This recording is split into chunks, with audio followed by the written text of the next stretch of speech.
How's it going, Francisco? Good. What are you working on today? Um, the book thing, like Christmas books, about Christmas books. Okay, you're working on a Christmas book. Okay.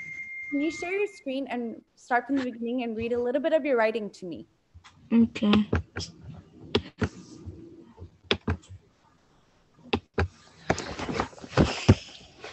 All about Christmas from Francisco. I know about is that Christmas is fun to play and open presents and eat with your family, and my mom gets happy because she gets gifts the end. Gingerbread houses. I love about we make gingerbread houses and it's fun and is good when you eat a little bit to the end. Okay. And when it's Christmas, when I wake up, it smell I love about Christmas, cause I give my little sister. I'm so happy that my little sister and open and it and her first Christmas the end. Okay. I'm going to stop you here. Okay. I wanted to say I really like how the last time I conferred with you, you were able to add pictures. I know I talked about adding pictures and putting separating all the information you have on one page and separating into different page and adding it to different chapters. I really liked how you're able to do that to organize your writing so I can see the pieces of information on different pages and pictures. Okay, great work on that, Francisco. Okay. Um, what is something you're working on right now as a writer, or what do you want your readers to get from your writing? Um, I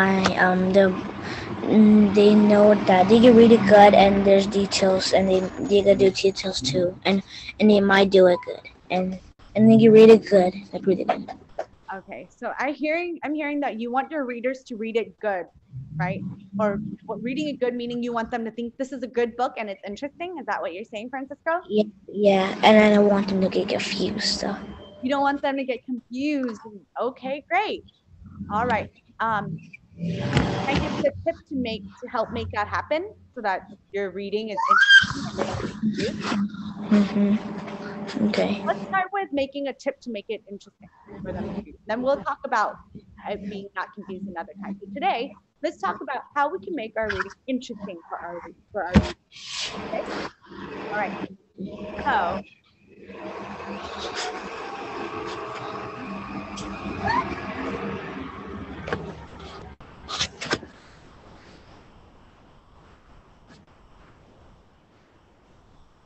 okay. So when you're writing some information about your book, okay, let's even go to your chapter about presents. Can you click on that really quick?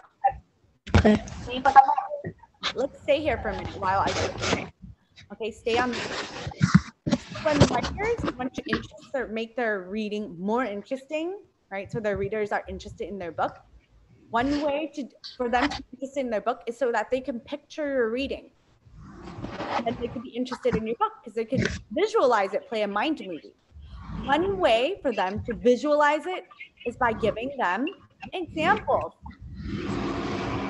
You can give an example to your readers so that they can picture it. If I say, I get toys for my birthday, right? I can't play a mind movie. What toys can people get for their birthday?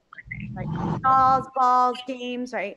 And I'm thinking when I'm reading your story, right? Let's go to can you share your screen about presents again? okay. Here you are writing about it's fun to play and open presents. And I'm visualizing people opening their present and then I see an empty box. Because I can't visualize what types of presents some people can get on Christmas. To interest your reader, like you said, you want your readers to think it's good. One way to interest them is that they can play a mind movie. And how we can do that is give examples. Okay.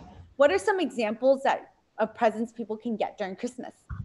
They can get from Christmas is toys, games, balls, and like Games, balls. um like like some like shoes, slides, clothes, Shoes, clothes. Wow, now I'm picturing, oh my God, if I open a present, who knows what it could be? Shoes, clothes, toys, balls, all these good details, right? To make your book interesting. So when your readers are reading it, they can think, wow, this is good, like what you said, right? You want your Mhm. readers to think this is good. You want them to think it's interesting. So right now on this page, can you think of examples to add now? Yeah. Yeah. Can you tell me some things you might want to add? You don't have to write it yet. Just go ahead and tell me.